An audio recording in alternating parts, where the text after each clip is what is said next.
Waheguru Waheguru Waheguru. Good morning to you all.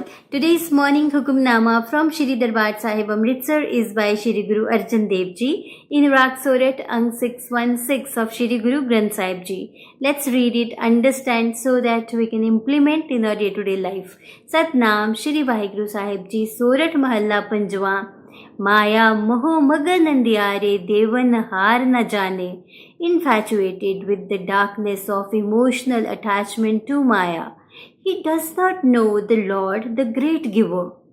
ज्यो पिंड साज जिन रचिया बल अपनो कर माने. The Lord created his body and fashioned his soul, but he claims that his power is his own. मन मूड़े देख रयो प्रभ स्वामी. O foolish mind, God your Lord and Master is watching over you.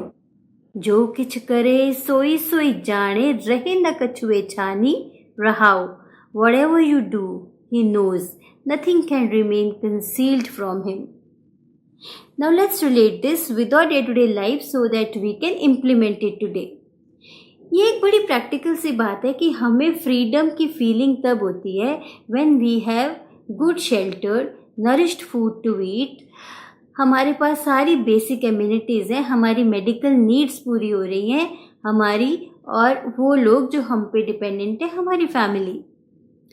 But at the same time हमारे में एक जो sense of insecurity आती है, जो सेंस ऑफ अटैचमेंट आती है, यहाँ पे हमें एक क्वेश्चन अपने आप से पूछने की ज़रूरत है दैट क्या हमारी वर्थ ज़ीरो हो जाती है even if we have not even a single penny in our pocket.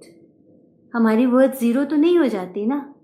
तो हम इसके साथ जो अटैच हो जाते हैं, फिर हमें एक चीज़ बताई जाती है कि डिटैच हो जाओ. अब ये अटैचमेंट डिटैचमेंट में हम कंफ्यूज होके रह जाते हैं. अब यहाँ पे एक की है जो आप इम्प्लीमेंट करके देखिए, उस चाबी को लगा के देखिए, उससे आपको सेंस ऑफ फ्रीडम मिलेगी. Instead of getting detached with the things, let's get involved in life. Let's get involve in things. Because जब हम चीज़ों में इन्वॉल्व होना शुरू होते हैं तब हम फिर सिर्फ वही काम करेंगे जो हमारे लिए इम्पॉर्टेंट है. फॉर एग्ज़ाम्पल, हेल्थ में इन्वॉल्व हो जाएंगे तो हेल्थ मैनेजमेंट अच्छा हो जाएगा. फाइनेंसेस में इन्वॉल्व होंगे तो फाइनेंशियल मैनेजमेंट अच्छा होगा. रिलेशनशिप्स में अच्छे से इन्वॉल्व होंगे तो हमारे रिलेशनशिप स्ट्रॉन्ग बनेंगे. ओवरऑल जब हम अपने लाइफ की ऑर्गेनाइजेशन एंड मैनेजमेंट में इन्वॉल्व होंगे तो हमारी लाइफ अच्छे से मैनेज होगी और ऑर्गेनाइज होगी. फिर हम उन्हीं चीज़ों पे फोकस करेंगे जो हमारे लिए इम्पोर्टेंट है. अदरवाइज अटैचमेंट डिटैचमेंट इन चीज़ों में हम कंफ्यूज होकर रह जाते हैं.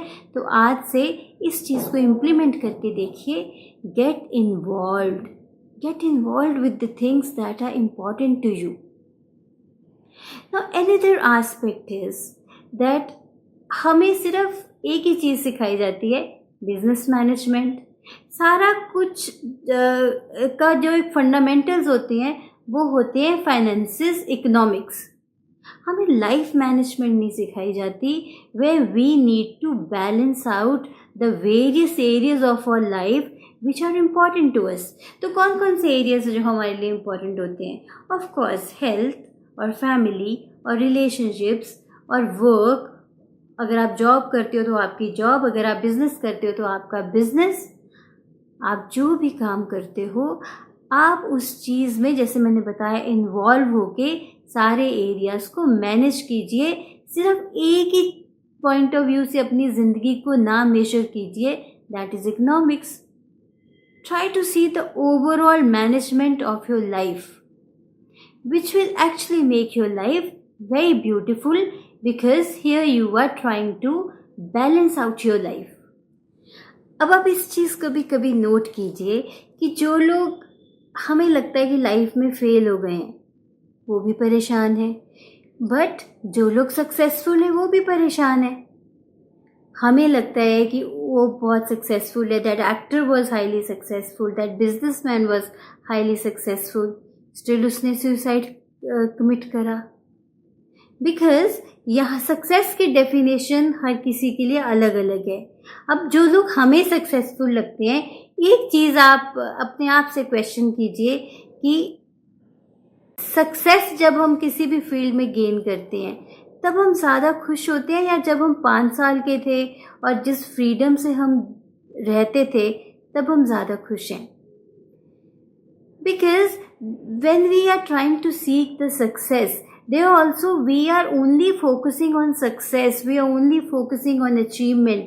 There also we are not balancing our life, we are not balancing the various areas of our life. इसीलिए कुछ successful लोग जो in terms of finances, in terms of their achievements बहुत successful हैं, but inside of them they are not happy. Some of them get so many diseases, and some of them we have seen committing suicide also.